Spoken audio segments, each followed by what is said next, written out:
Hi, everyone. I'm Gina Minardi, and I'm a licensed therapist who got fed up with therapy. This is a one-woman show about my journey of finding the spaces between non-traditional approaches of healing. What I learned is that there's no one right way to heal, and you truly are your best resource. Therapists and healers are meant to support you on your path, but they don't have all of the answers. You do. This show is about the spaces between laughter, tears, thoughts, ego, soul, messy growth, and moments of joy. It's about personal liberation, inner knowing, and the tools that get you there. I will cover topics that make many of us uncomfortable and interviewing people who are willing to go there. I've spent thousands of hours listening to human beings navigate their life story, from rehabs in Malibu to homeless shelters in East LA, and now my private practice. It has been some of the most profound, painful, and beautiful moments in my life. Thank you so much for joining me.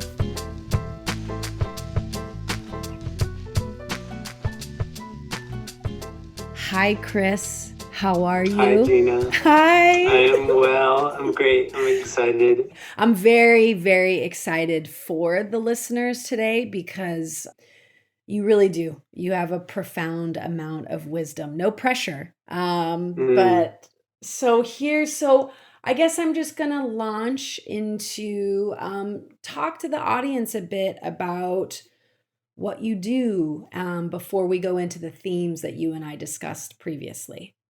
yeah, I'd love to.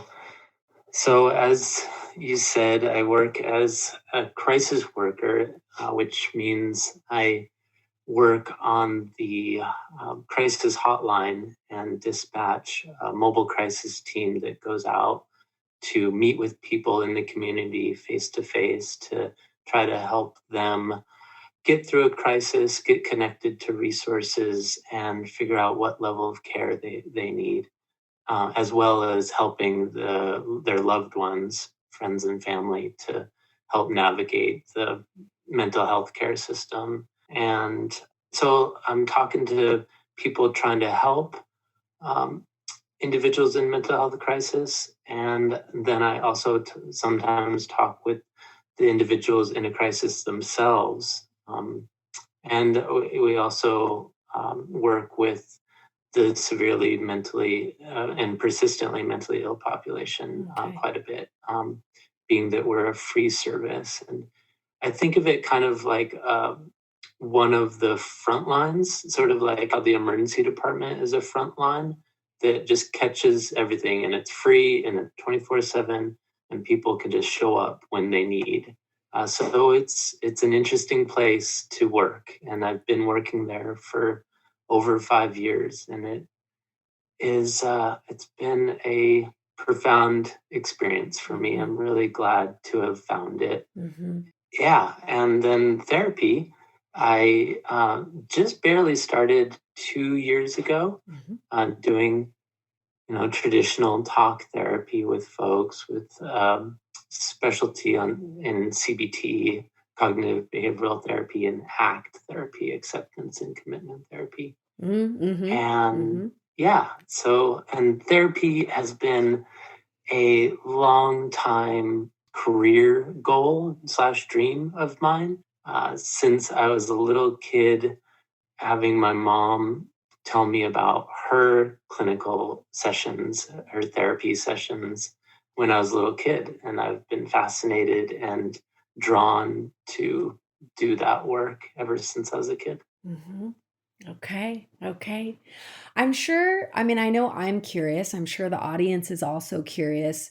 Within crisis work, what do you think you've learned the most as far as how to help individuals in high crisis?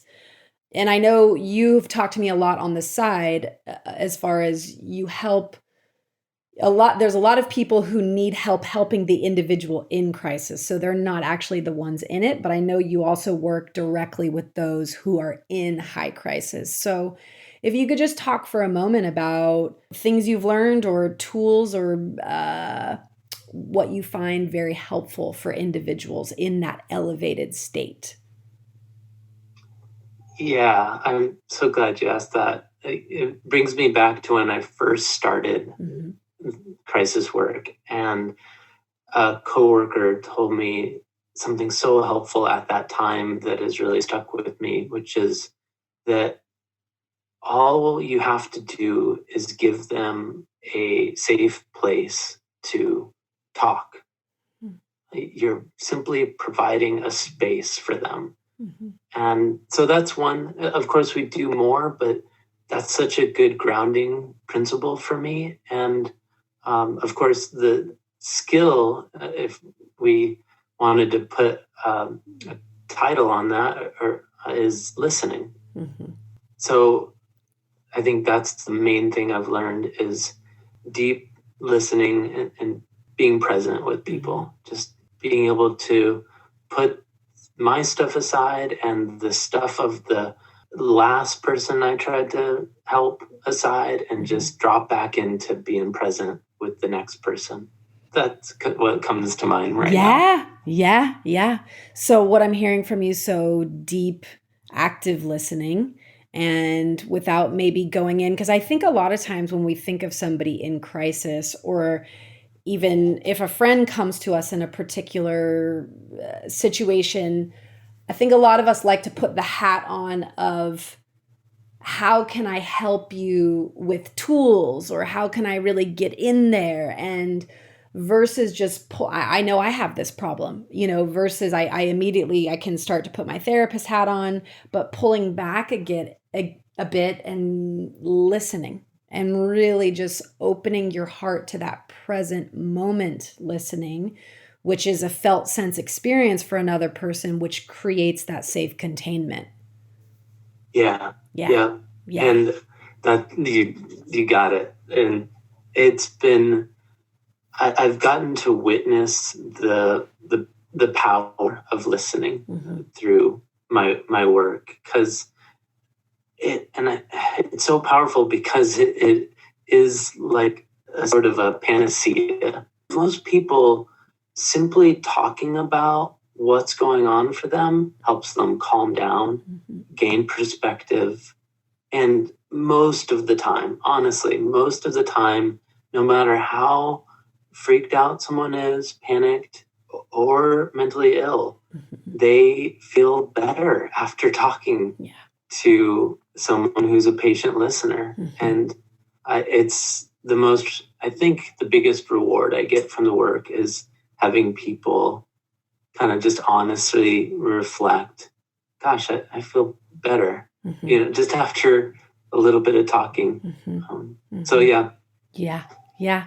And creating that safe space. It is such as you said, it's so beautiful to be part of creating that safety for somebody, for their ability to be seen and heard. And particularly, you work with individuals, there's suicidality, there's a lot probably coming at you, I guess, and just being able to create that space is, it's so beautiful. Yeah, it is. Okay, so you and I could go deep into your work, but I know we talked about really wanting to cover some pretty extensive topics today. Are you ready to launch into those spaces with me? Bring it on. Okay, here we go. So something you and I talked about, which I think let's go into this because we just talked about creating safety for others and active listening, which brings us into the theme of you and I talked about, where do we find peace? So I would like to just kind of go into where do you find peace in your life? How do you discover peace? Gosh, I just made a neat connection to something you said earlier before we started recording, and it has to do with, I guess the key word for me is contentment, or the lack thereof. And I think you were talking about how we have this insatiable desire for what's next. And we're not very good at just being in the present moment and not looking to the next thing.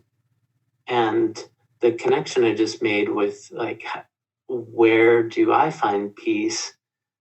I have found peace through yoga, exercise, qigong, exercising outside, or what I like to call mindful movement outside. And doing that practice has taught me that I have this resource, this built-in resource in my life that doesn't matter how much money I have, where I'm physically located, even who I have in my life. That will always be with me. And that has given me a lot of peace. And I think it's connected to contentment. In that, like, I found peace, finding peace from something you have within you reminds you don't have to go looking for anything more. I mean, I think what you said about, or something really struck me in the idea of no matter who is in your life, because you and I were also talking about the idea of impermanence before. So we never know, right? We never know who's going to be in our life at the end of the day, but always being able to tap into yourself as this deep resource and and as you said, the qigong or the yoga or the meditation, sitting in stillness, whatever that may be, but that resource is always available and to bring you into this space of peace. I also had a moment yesterday, Jonas and I were hiking, and what really brought me peace is I found, I was doing sometimes my typical human thing. I was future focused and, talking about this and, things are opening back up and we can go here. And then I just said to him, like, actually, I need to just practice being in this moment. Like, this is really a delicious moment. And so for me, it is that constant practice of what brings my very intense, frenetic Italian ass some peace is that reminder of just being present and bringing myself back is huge for me. Yeah, it's lovely to hear. I love that word, delicious, and it reminded me of the word and the practice of savoring. And I wanted to ask you, kind of piggybacking off of what you just said of the practice of being present in the here and now and in your life as it is right now, back to the contentment thing. I'm curious to ask you, well, one, does that word savoring resonate for you as far as being related to contentment and being present? And two, how do you practice savoring? Oh, it's interesting because when you said savor, the kind of Buddhist in me, even though I don't really like to identify as necessarily quote unquote Buddhist, but you know what I'm saying. When I think of the word savor, it also connects attachment for me. So really, and I don't think that's what you were saying, but that's what it brought up for me was this idea of needing to savor moments versus just being in the moment and then knowing that the moment is going to move on. Yeah, I don't know if that answered what you... I really like that. Gosh, and it makes me think of the power of words, how our definitions are so ambiguous and can differ. But I'm really appreciating that reaction or resonance that you had with that word. I honestly use that word because it is used in the positive psychology field. And like Martin Seligman, the founder of positive psychology, sort of talks a lot about savoring and uses that word a lot. And interestingly, I kind of just drank the Kool-Aid and didn't like question that, like, oh, this is all good. But now that you say that, I have, in the background of my mind, have had a little bit of like attachment feelings come up around that word. Because it does make me think, when I remind myself to savor, immediately following that comes the idea this won't last. Exactly. And so hold on to it is kind of the knee-jerk reaction, which is the attachment. And it's so much more peaceful, I think, to be in the flow of the present moment without attachment. Really, so there's maybe some better language to find to describe this experience of being present and really soaking up the experience fully, and then letting it go, not having the reaction to hold on to it or crave more of it. So yeah, I really appreciate that. Yeah. Well, it's just kind of even, it's like when you're having a really good meal or even a great orgasm, whatever it may be, that it's like, I want this to last forever, whether it's a great bowl of pasta or intimate experience, whatever it may be, great waves, like, may this moment never go away. And I think I want to share this quote because I shared it with you, but I want to share it with the audience because I think it speaks to what we're talking about, which Tara Brach, who's also a Buddhist teacher, she says, we are uncomfortable because everything in our life keeps changing. Our inner moods, our bodies, our work, the people we love, the world we live in. We can't hold on to anything. A beautiful sunset, a sweet taste, an intimate moment with a lover. Our very existence as the body-mind we call self because all things come and go. Lacking any permanent satisfaction, we continuously need another injection of fuel, stimulation, reassurance from loved ones, medicine, exercise, and meditation. We are continually driven to become something more, to experience something else. Yeah, I know. Just taking a moment with that. There's a lot there. It's like several concepts for me mixed together. The need for more.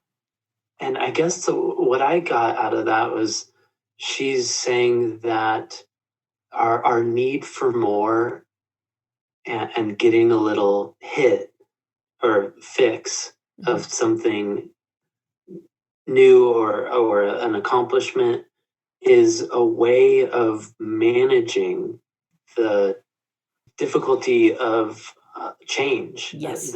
And the psychological impact that change has on us. So, I'm curious what the meaning you got out of that was.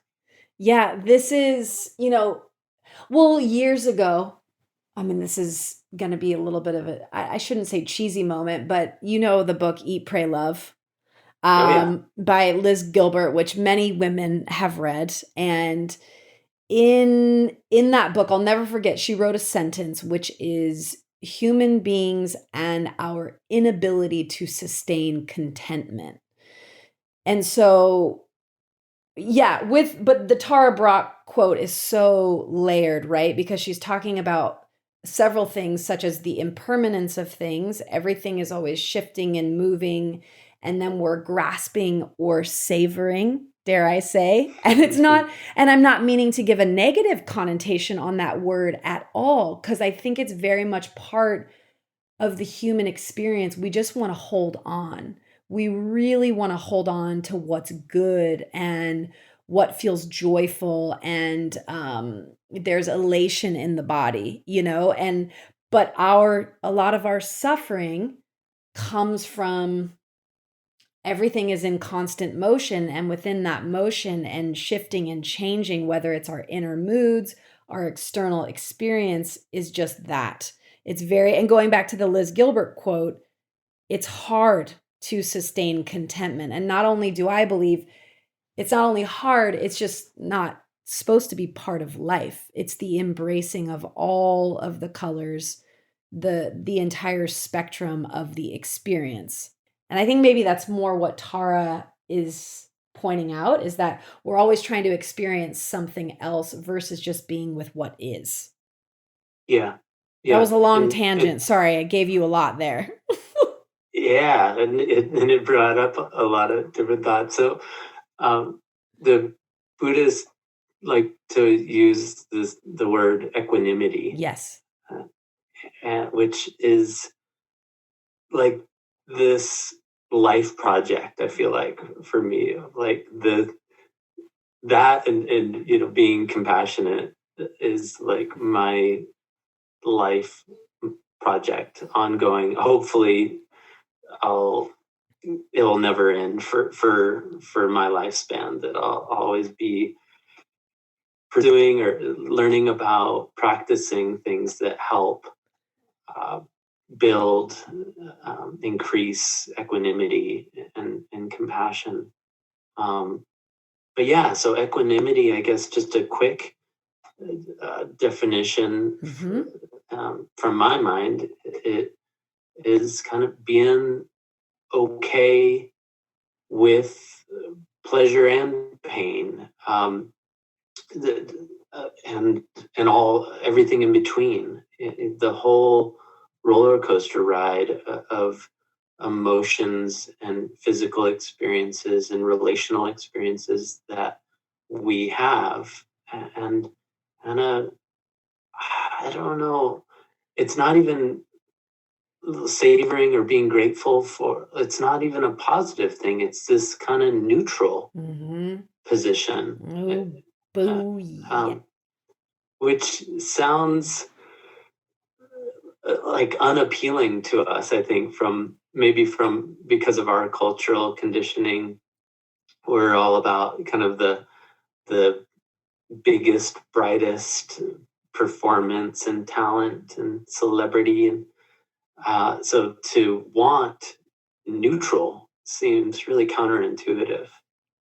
I mean, the other thought that came up was how our biology is working against us with this. We have ancient, powerful instincts in us to, repel us or attract us towards things. So like that's in our nature to, not be equanimous, a really silly word.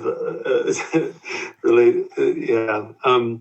It's so true, though. Equanimity, yeah. It's so true. I mean, it's, there's the survival part of us, and you said, and even, but more in that instinctual nature. And I think that part of us that is a bit more black and white, right? This is good or this is bad, or I'm in fear or I'm not in fear, or this is joyous, or you get the drift that I'm putting out, versus I love that you brought up the word neutrality. There's really nothing about, and I might piss off some Americans when I say this, our culture is not really about neutrality, right? It's these things are big. Everything is and there's kind of an attachment towards bigger experiences, more money, have an experience on a vacation with a yacht, because that will bring you all of the expansive joy. I mean, I don't want to go too much off into this, But yeah, that was a bit of a side tangent. But the approaching life with more neutrality, I think, is extremely skillful. And as you said, linking it to experiencing more equanimity, which I wanted to say to the audience right now. Chris Taylor has to be, of any human being that I know, when you say that you're on this continual path of compassion and equanimity, I can't wait to see you in 40 years because you are one human that I know that really, I mean, you walk that walk. And yeah, it's Jonas and I always talk about it. It's you're a model, I think, as to how to be in the world. So sorry if that was overwhelming to you. Gina, thank you. Yeah, it's true. You're like, Gina, how do I respond to that? Yeah, it makes me self-conscious. Yeah, it makes me wonder why I hide so much, and lead such a private life. I always really appreciate it when people not only sing my praises, thank you very much, but remind me that like I've got good stuff to share. So stop hiding it. Yeah. Oh, so thanks for that. Yes. Yeah. And anyone listening, if you have good stuff to share, stop hiding. I think it's something for all of us humans. Share your wisdom, share your stories, share your humanness out in the world. The world needs more of it and more authenticity. And yeah. I wanted to circle back for a second because when we were talking about compassion, and you and I could talk a lot about self-compassion, but something you and I had touched on a little bit was niceness versus kindness. And I think that would be just interesting for us to go into and talk about. And maybe that's even, there can be a discussion on what's the difference of actually being nice to yourself or kind, and just what the differentiation between the two. I'll let you kind of rip with that. I really like that. And to kind of offer a transitional point from our last topic, I wanted to say that being neutral or, in equanimity in your mind and emotionally doesn't mean not having morals or values and things that you will stand up for. And I think that is a common assumption with, Buddhists, and it's very passive, and so yeah, I just wanted to kind of state that, and then it's just a great transition to talk about kindness versus niceness, because you can be, emotionally and psychologically neutral, but still stand for something. And I think when you stand for something, it's actually more clear to you. It's coming from a more clear perception. It's a little less clouded by emotion, a little less reactive to the current, psyche or the news you listen to that morning or whatever you might be reacting to. It is probably a little more truthful to what you really believe, what you really value, and therefore you'll stand up for the right things, or to put it a different way, you'll be picking your battles more wisely. So, and I guess how that relates to kindness versus niceness is we can be kind and still say no to something bad that we see happening, right? Sometimes kindness isn't nice. It's, assertively telling someone to stop hurting someone, or um, not to make it about like a evil perpetrator, but like other things.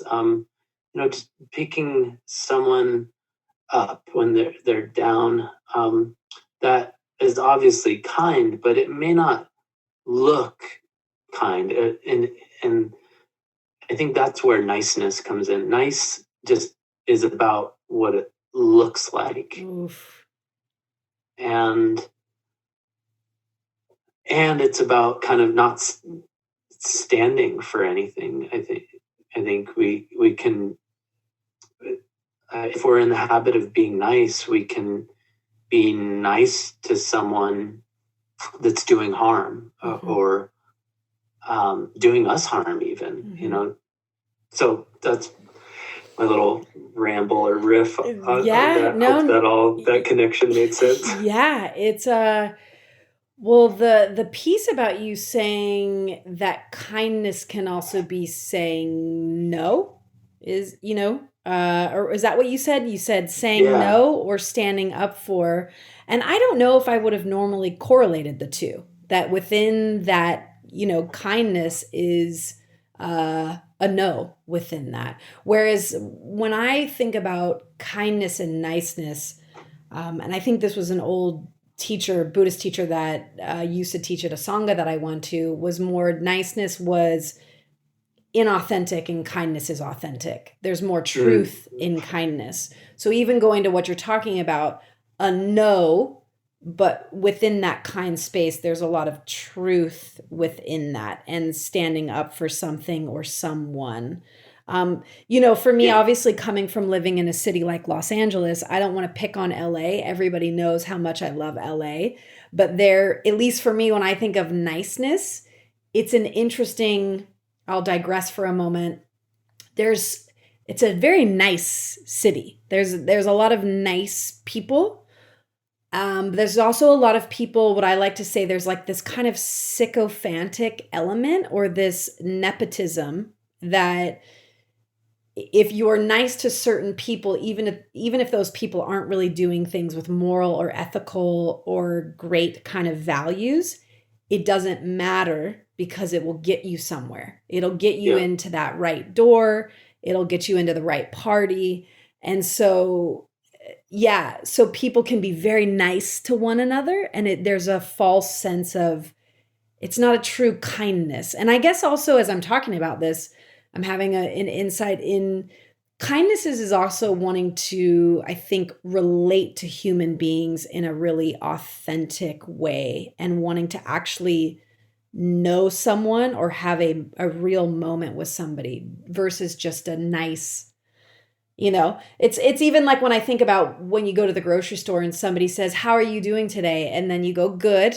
Right? Like there's that kind of nicety. Is that a word? But it's not, it's this programming, but I don't know. I digress. That's what I do. But for me, what it comes down to is one feels more truthful and authentic, and the other one feels almost like a placating or something that we do for a variety of reasons. Almost like transactional behavior. Yes. Like if I'm nice, I'm going to get something from it. Yeah. Versus kindness is authentic, as you said. It's coming from the heart. It's relating to our common humanity. Mm-hmm. Kind of like, I see the human in you and I am human too. Mm-hmm. And therefore you deserve kindness. And I desire to be kind towards you. Yes. Because of our shared humanity. Yeah.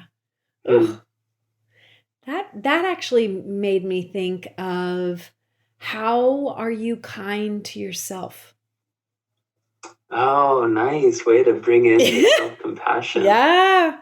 So glad you asked. So I sometimes struggle with, I don't want to say suffer from, because suffering's kind of an added component to pain, but I deal with some sciatic nerve pain that kind of haunts me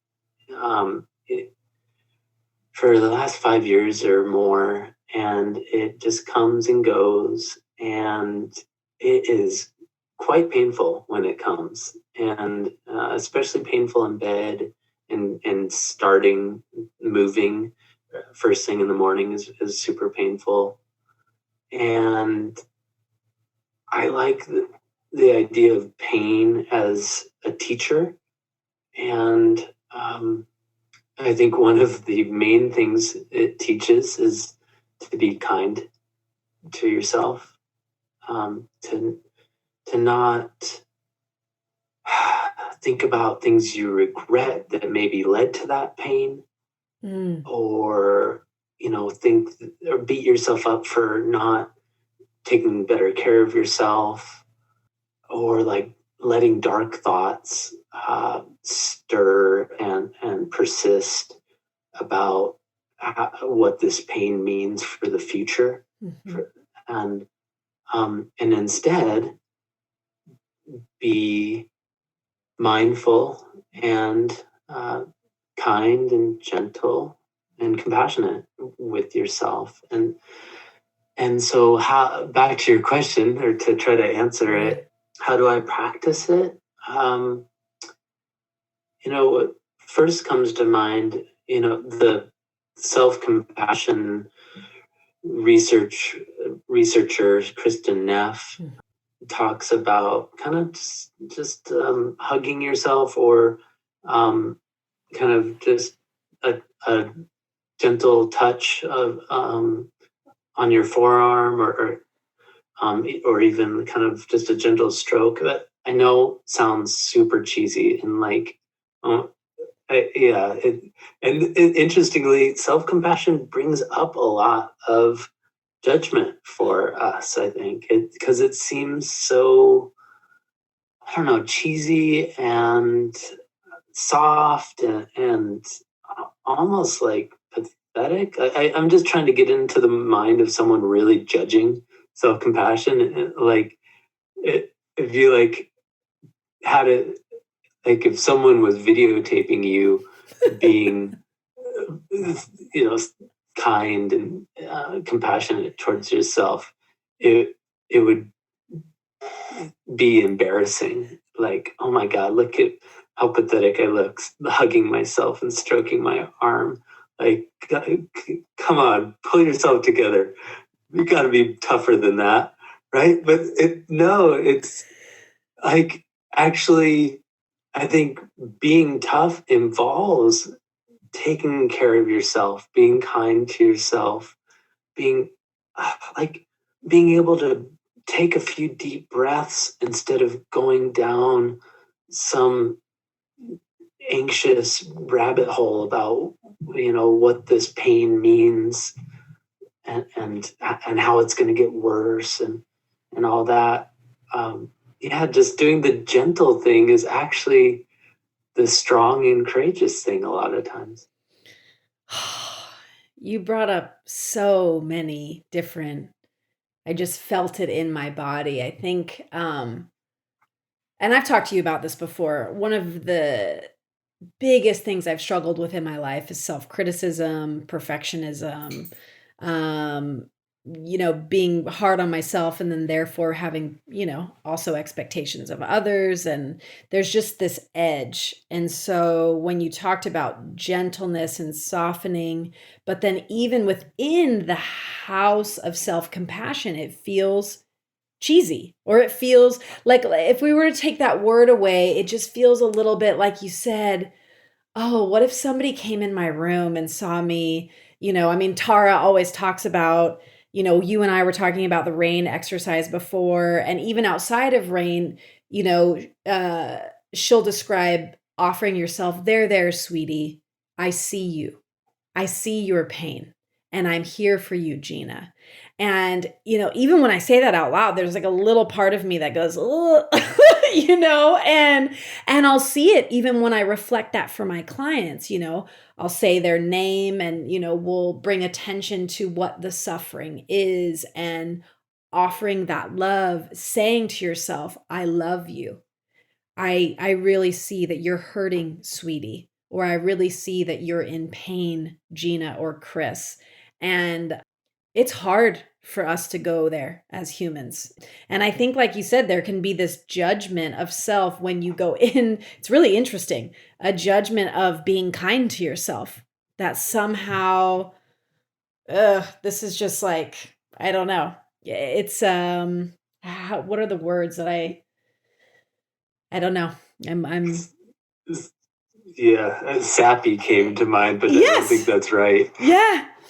But again, and I've talked about this in past episodes, but and it doesn't have to always be about the inner child, because sometimes we're very much soothing the adult self. We're soothing the adult that's just gone through, whether it's yours. I didn't know also that you and I both struggle with sciatica, and that's a real challenging experience in the body. And I really related to, and I'm sure anybody listening, if you've struggled with whether it's emotional or physical pain, also the shame rabbit hole that you can go down as far as, oh, well, I'm experiencing this because I did this. Or my sciatica is raging because I've been surfing too much and I haven't been taking care of my body. So versus being able to be present with it and compassionate and kind in the moment, there can be a lot of judgment of any type of pain, the spectrum of emotional, physical, psychological. Yeah. Hi, friends. I just wanted to take a quick break and thank you for tuning in. I love making this podcast for you, and I hope you love listening. If you do, the best way to show it is leaving a review, especially on Apple Podcasts. Thank you so much in advance, and now back to the show. Yeah, I'm glad that you brought up RAIN. I just find it to be such a useful framework, and the acronym's so easy to remember. And even if you don't practice all the steps, and just for those listeners that aren't familiar with RAIN, it stands for recognize, allow, investigate, and nurture. It used to be non-identification, but Tara Brach changed it to have more of a self-compassion component, the nurturing part. But I think for me, kind of getting back to your question of like, how do I practice nurturing and self-compassion? One of the biggest or most powerful tools for me is the allow. And one of the phrases that Tara suggests using is, and this too. Ooh. And that's, I think that kind of sums up, I don't know that I tell myself that honestly, but it sums up my experience of skillfully managing my pain. Like, rather than rejecting it, I allow it and embrace it as a part of my life experience. Mm-hmm. And that's what, to me, that phrase, and this too, means. Like, I don't need my life to not have sciatic nerve pain in it. It's okay. It makes life interesting. It's another challenge. And maybe I can't do some things that I would like to do that would be really fun because of it. So it does take away certain things, but it gives a new challenge. And if we can embrace the challenge, that can be meaningful, really, just as meaningful as the thing we were wishing we could do. It's funny how we always try to get better at things often. Yes. And it kind of gets back to what you were saying from the Tara Brach quote, like always more, better, faster, bigger, stronger.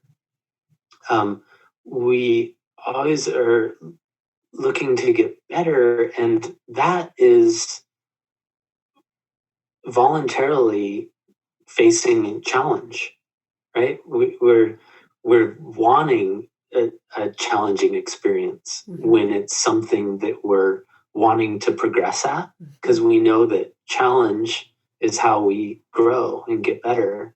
And I like this kind of paradigm shift of like, oh, pain and living with pain can be my challenge that I embrace and geek out on and just become fascinated with.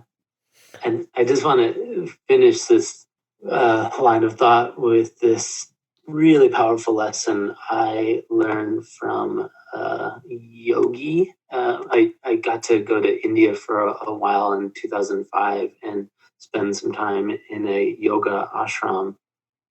And one of the lectures just so stuck with me over the years. This guy said that the real thing that we enjoy is focus.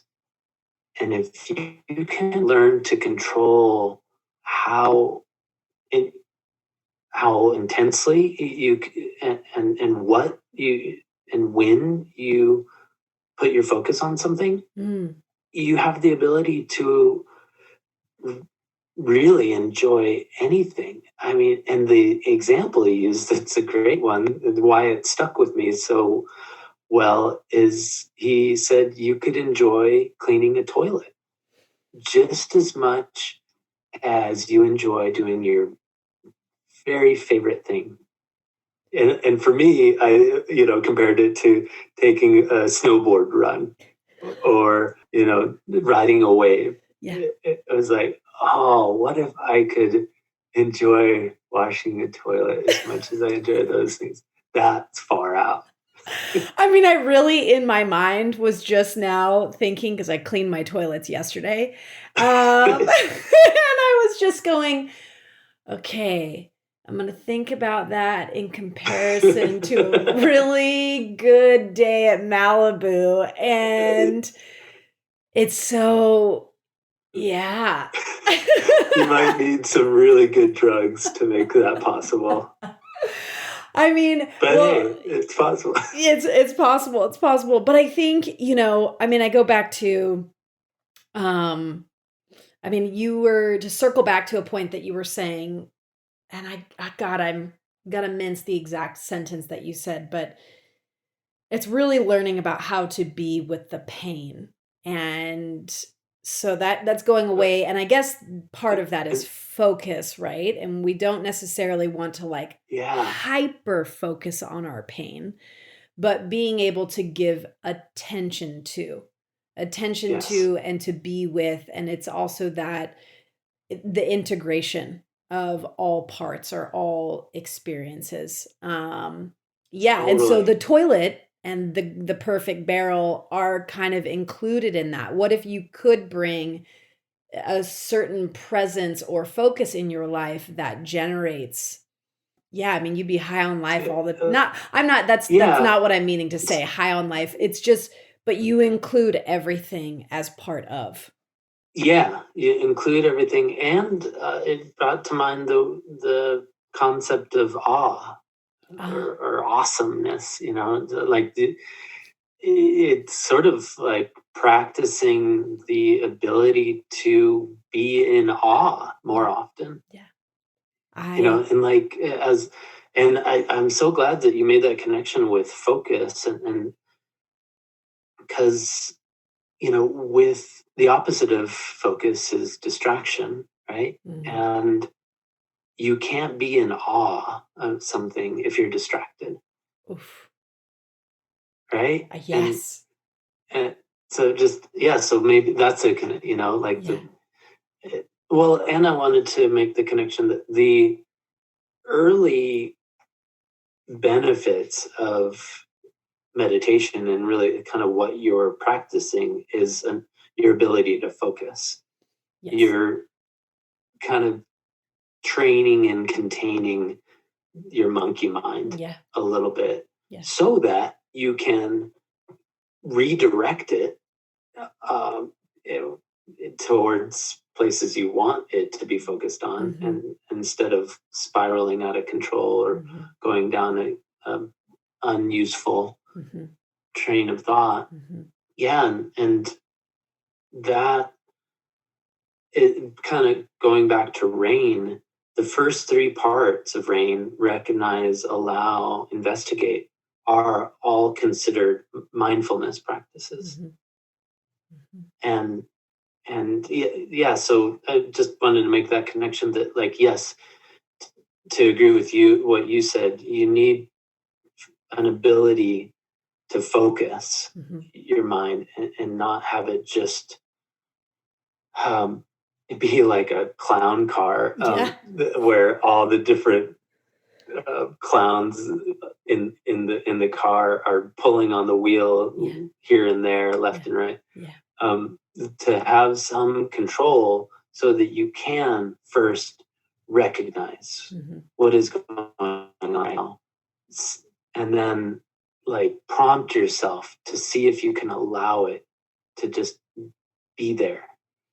And all of that takes focus, right? Because you've got that the monkey mind, Mhm. just buffeting your consciousness, trying to pull your attention here and there to like darker, worrisome, destructive lines of thinking, and instead of right here, can I be with this? Mhm. Mhm. Is can I allow this? And then investigate, like, what am I really? Uh, what am I sensing? What is my body telling me? Where another Tara Brach phrase that she uses with the investigate part is like, what needs the most attention, Mhm. or Mhm. what is most in need of attention, Mhm. and then the nurture part. Yeah. That uncomfortable part for all of us, or those of us who have a Yeah. hard time with the yeah. I'm still I'm still stuck on the circling back to the awe space. Mm. 'Cause I just feel, and again, this is not me wanting to poop on humanity or people. I think we all struggle, right? But there's so much awe to be had in life, right? Yeah. And it really, on a and I know, and there's such a spectrum. You and I have had big conversations about this. There's such a spectrum of experiences in the world. You and I have both worked with populations of people who really are in survival modes in their life, or heavily traumatized, or don't know where their next meal is going to come from. So I don't want to, how do I want to say this? I don't want to glaze over that there's not intense suffering in the world and realities in life, that sometimes it can be harder to find the awe.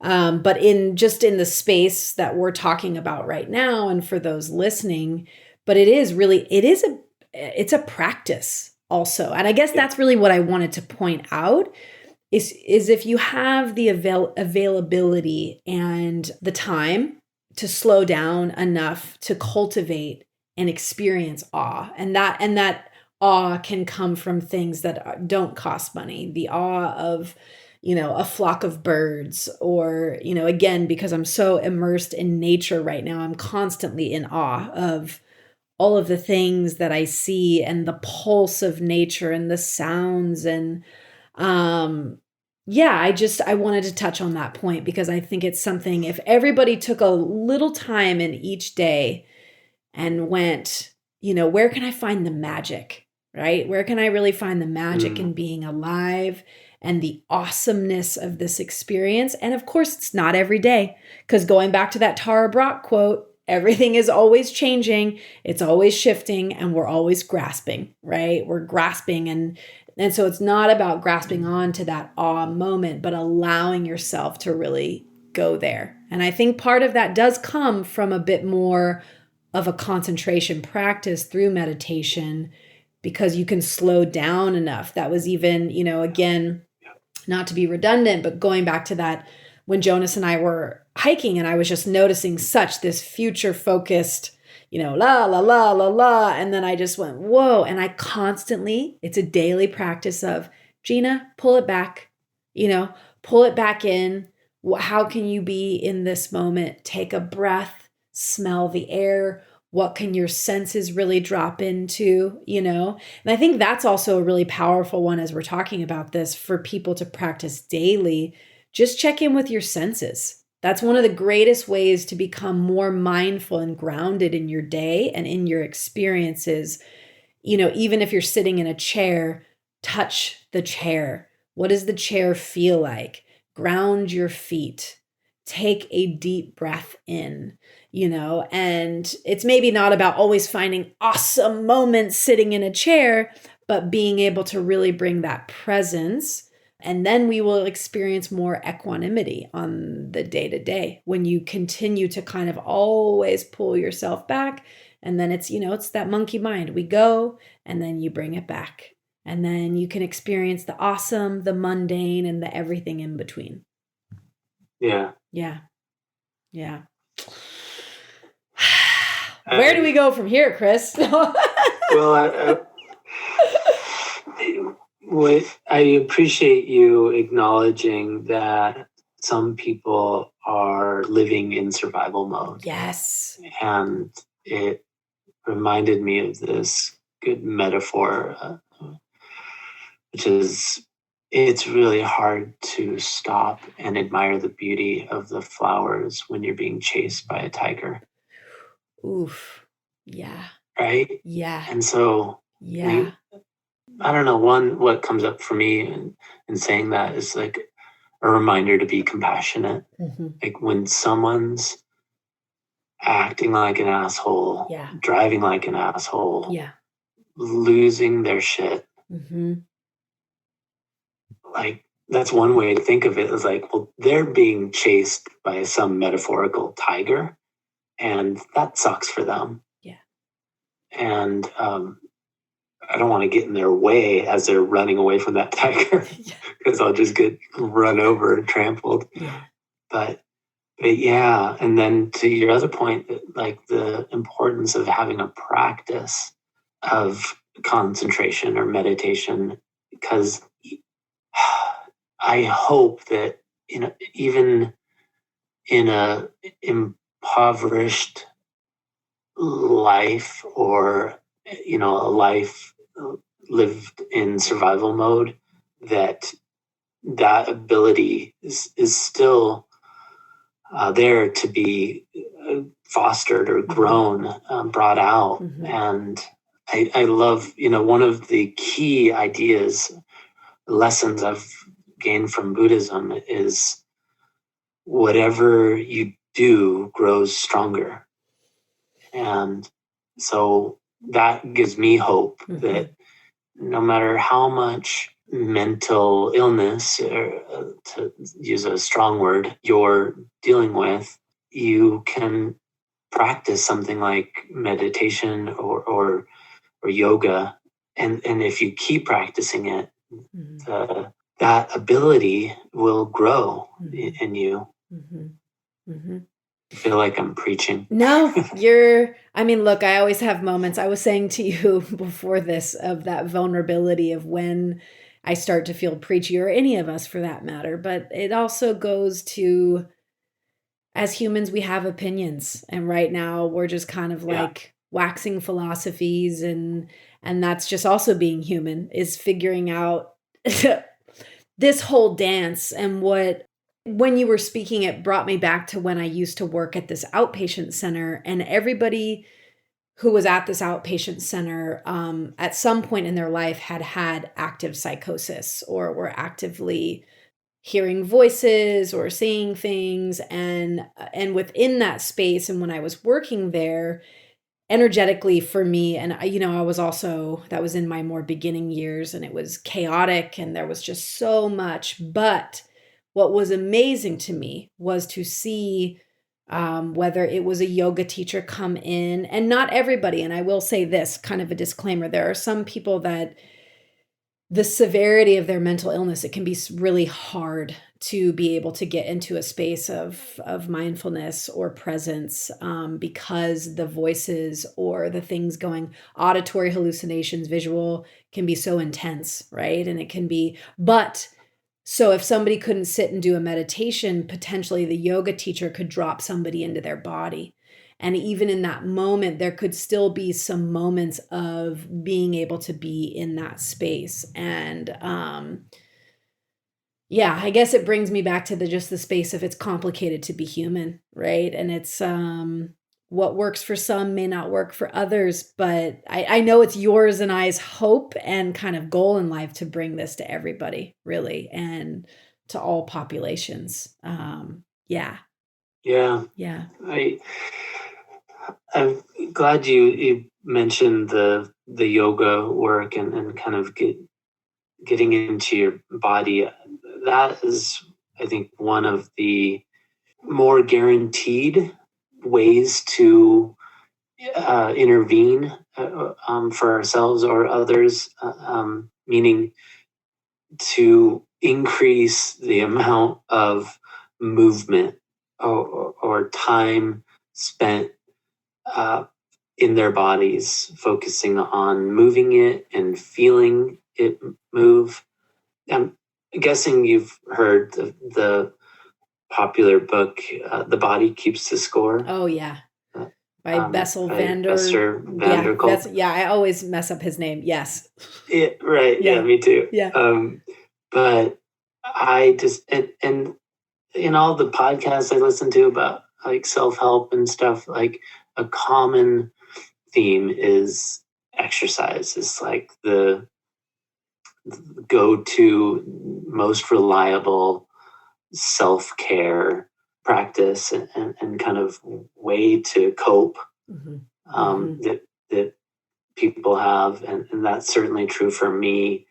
And recently I've been trying to advocate for people to do more just moving, not necessarily exercise, because exercise might have some negative connotations for some people. And so just simply moving and being in your body, like yoga.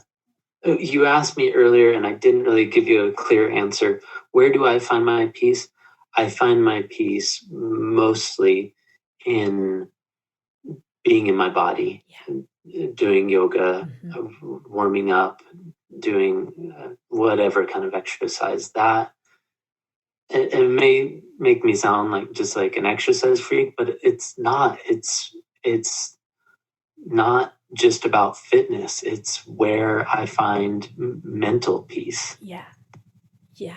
Oh, well, I know you and I have both talked about this, and I think for me, that's why surfing, and also really dancing, I would say even more than surfing, because I lose myself when I'm dancing. That's really kind of when I become no one, no thing, no body. I'm just, like I'm in it. Whereas surfing brings out different elements of, if you get kind of wrapped up in your ego and the competitiveness, and there's elements in the water. But even within that, though, when I get into flow spaces in the ocean, for me, there is truly, talk about peace. It's, it brings me just a deep level of connection and peace within myself, because I'm only thinking about the wave when I'm able to get to that moment. And I know many surfers struggle with actually finding peace in the water, because there's so many elements to, and this in board sports and we could go down a major rabbit hole of ego and and all of that, but that's not what you're talking about, but really finding that stillness and that peace when you tap into movement and your body. Yeah. Gosh, I can so relate, Gina. It's so the same for me with more so with snowboarding than surfing, and then like for me more yoga on the other side, yoga instead of dance. But I have had a similar experience in that yoga and kind of solo exercise and mindful movement is more consistently a peaceful and kind of self-transcending experience for me. Mm-hmm. And the snowboarding it has a lot more ego involved, and it triggers ego baggage from my past. Yeah. But there are moments in it that are sublime peak experiences that are higher than in yoga. So it's like they're fewer and farther between, but they're more peak like experiences. Yeah. So it was cool to hear. I hadn't really thought about it that much, but same is true for me. Yeah. To differentiate between the two is I just think it's interesting to look at, and the different experiences in the body that evoke different energetic spaces for sure. Which leads me to, I'm like, where is this going to lead me to? I feel like, Chris, we have covered so much. And I know it. Yeah, I think that maybe I'm just going to go into my rapid fire questions and answers. Are you ready for that? Yes. Okay. So typically I ask, and then I realized, I was like, wow, I'm really being gender biased with this question. I always ask people if they prefer Beyonce or Rihanna first question, but yeah, that was not very relevant for me. Sorry. I knew it. And so then I thought to myself, well, God, anyways, am I going to ask male specific musician? Anyways, that's a whole discussion. Can you tell me what the meaning, like why that question it's really matters to you? It's just a funny or fun, I should say. It's a fun look. I love Beyonce, and it's a random question that I ask people, and I don't even really know why. It just sort of like an icebreaker. Yes. Almost. Yeah.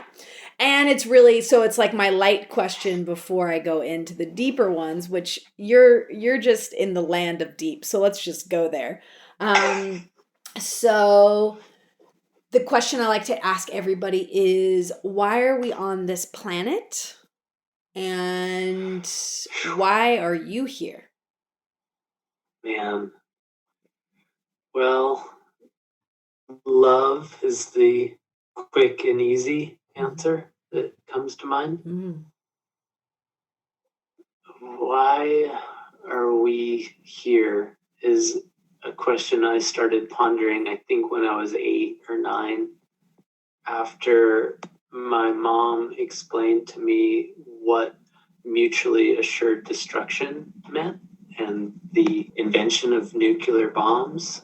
That really set off this philosophical journey for me in trying to, I don't know, just not answer, but ponder that, something along the lines of that question, like, why are we here? What are we doing here? And yeah, I certainly have no answer, but right now, the way I'm answering that is to try to have some peace for yourself and be compassionate towards others and towards yourself. And that includes being kind. So that's kind of a down-to-earth answer to that question rather than kind of the more cosmic take on it. But that's what I got for you. Okay. Beautiful.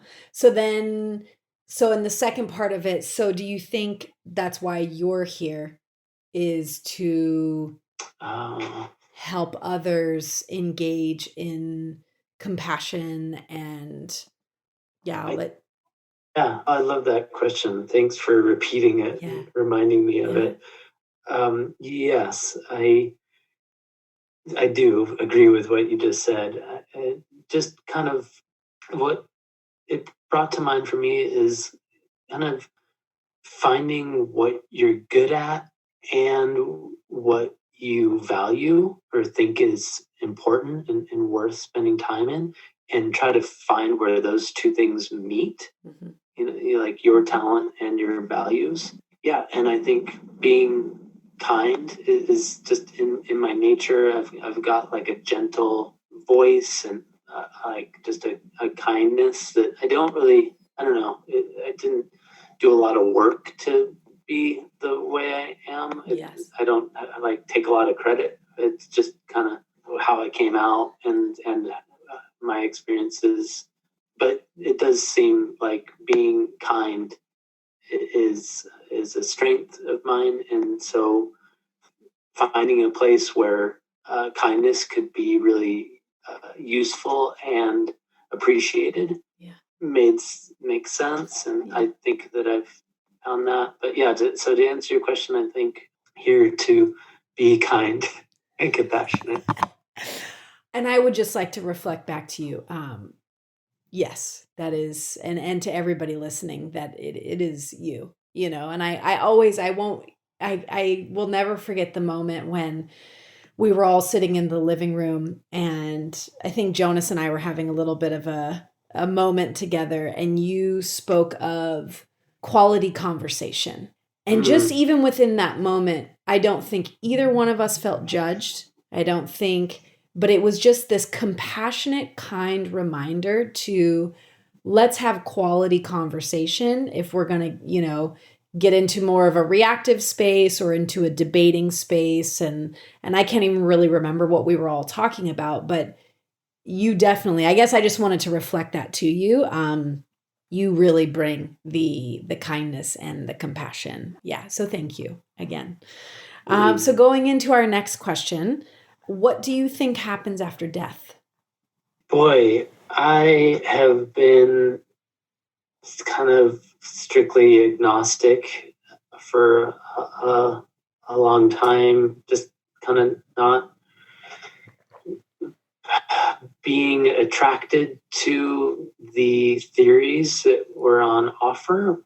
But I just yesterday heard someone say that they were taking another look at the possibility of reincarnation, and their point was that people who have been spiritual athletes in a sense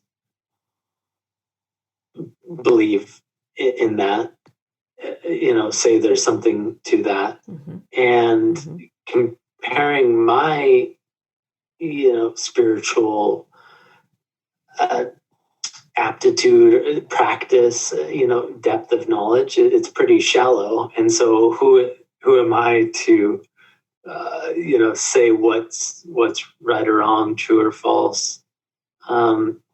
Which I guess gets back to being agnostic. I think I don't know enough to know, and but maybe another way to approach answering that question is, rather than like what do I think is true or what do I believe in, maybe a way I like thinking about it instead is what idea about the afterlife is most attractive to me. Mm. Like if I Mm. had a choice, which one would I choose? Mm-hmm. Mm-hmm. And I do like, well, I like the idea of reincarnation because like it relates to my value of focusing on our lives here on earth and trying to do our best at that rather than just focusing on what's next in heaven. That it seems like a cop out on like trying to do good now and or try to be present with this life experience. And so I like reincarnation because it would be just more of that, more of, trying to work things out in a embodied state in a messy, constantly changing world, as opposed to this idealistic, fixed, perfect place. That just doesn't, I can't make sense of that.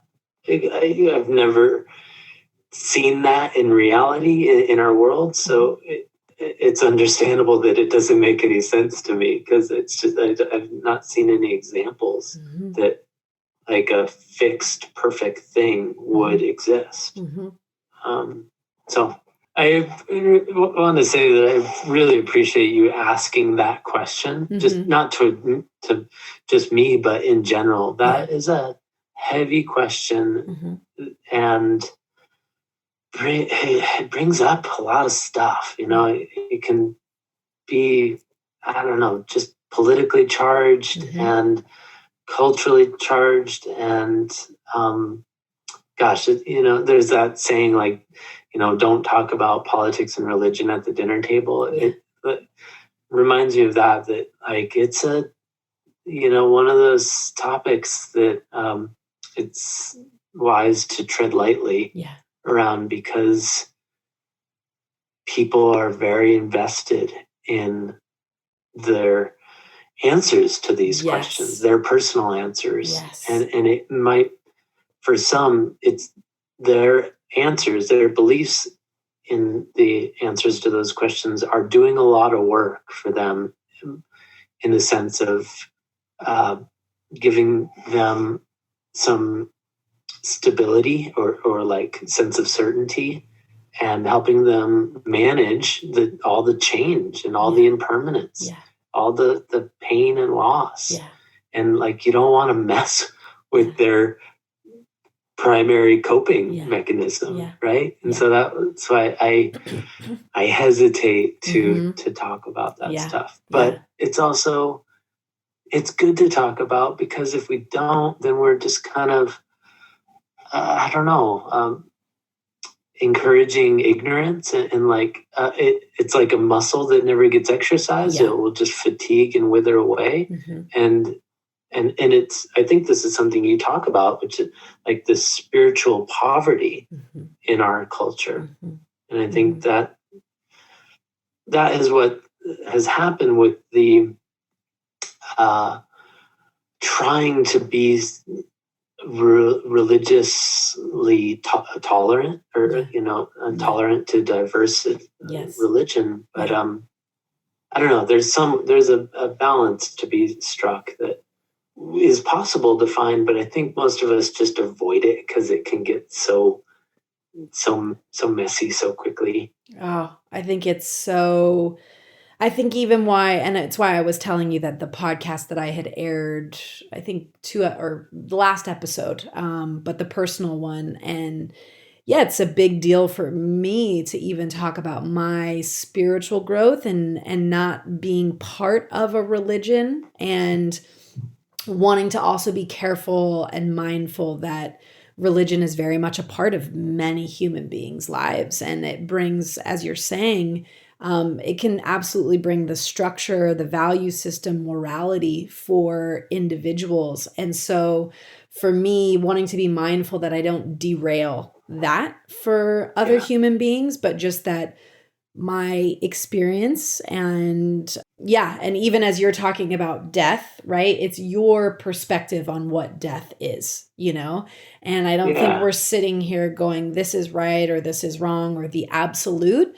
And I think that's actually one of my hopes for this podcast is I don't believe anybody that has the absolute answer. And I think that's actually a problem in our world, is people kind of proselytizing about this is the answer. This is, Yeah, or I have the answer of why we're here or what happens after death. I think we're all just kind of discovering it, and we actually discover it a lot of times through other people's experiences or what they've written in books, and then we take their opinions and we make them our opinions. And but yeah.